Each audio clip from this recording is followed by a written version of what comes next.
आवेशमा आएर धेरैजना भने एकजनालाई म छोड्दिनँ भनेर भनेको थिएँ होइन। अहिले म होसमा भन्छु म एकजनालाई छोड्दिनँ। जय गोर्खा जय मन्टी। अस्ति तातामानी बोर्डर पनि पुग्यो। तातामानी बोर्डरमा पुगेर पनि त्यहाँको अवस्था हेरियो। त्यो मेरो मनमा पहिलादेखि खड्केको ठाउँ जहाँ कि तपाईँको चीनको भागमा चाहिँ तपाईँको ठुल्ठुलो बिल्डिङ छ उहाँहरूको बोर्डरमा। हाम्रो भागमा चाहिँ एउटा त्यो पुरानो पिल्लर यो तपाईँको ल्याउनै ल्याउलाको पिल्लर छ, त्यसमा एउटा नेपालको झन्डै तर्लङ्ग झुन्डाएको छ कि अन्त छाप्रोहरू छ त्यहाँ।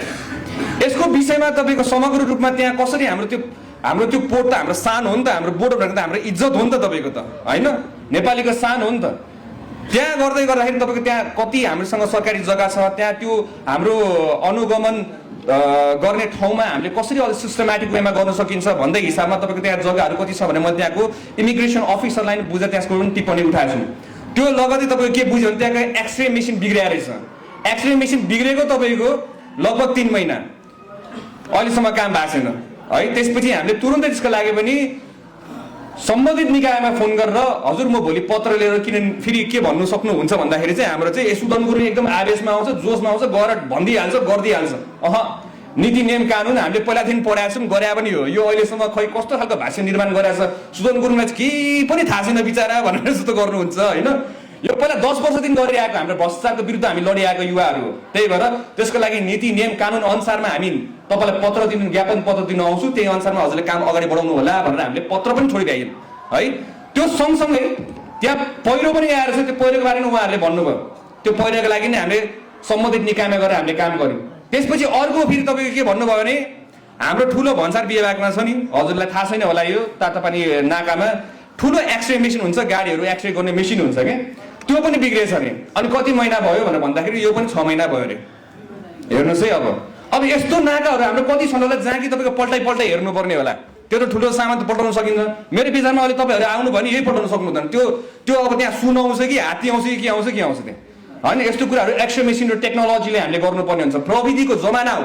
त्यही भएर त्यसलाई पनि हामीले निवेदन लेखेर ज्ञापन पत्र बुझाएर चाहिँ चाइना एडबाट गरेर छ, चाइना एडको टिमहरूलाई पनि हजुरले सम्पर्क गरिदिनु होला भनेर फरेन अफेयर्सलाई समेत हामीले पत्र काटेर ज्ञापन पत्र बुझाएर त्यसको लागि काम अगाडि बढाएको छ। हामीले काम गर्ने तरिका भनेको नीति नियम र विधान नेपालको संविधान अनुसारमा हामीले गर्छौँ। पहिला 6 महिना तपाईँको भ्रष्टाचारको खिलाफ यो हाम्रो बिपी कोरा हस्पिटलमा धरानमा तपाईँको 7-8 महिना हामीले आन्दोलन गरेका थियौँ, नीति नियम कानुन टेकेरै गरेका थियौँ हामीले।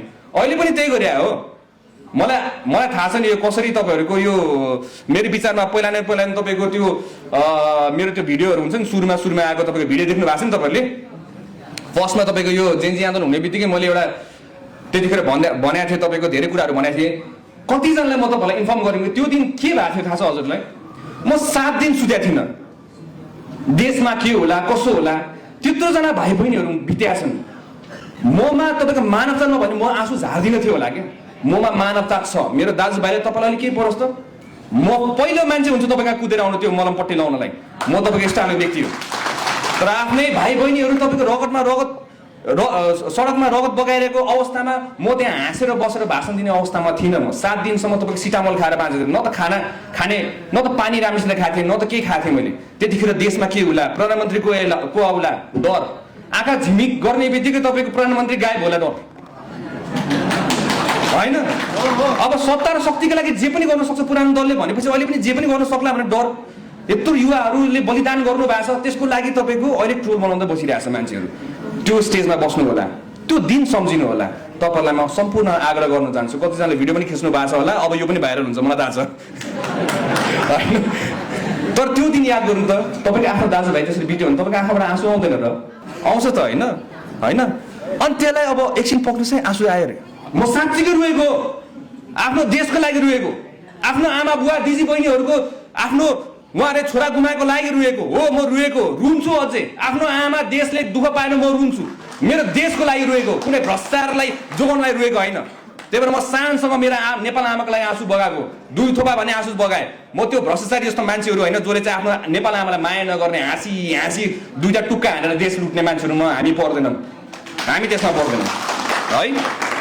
त्यही भएर त्यो दिन पनि म हजुरलाई स्मरण गराउन चाहन्छु। यो जित मेरो विचारमा त्यो युवाहरूको बलिदानलाई हामीले स्मरण गर्नै पर्छ, सम्झिनै पर्छ।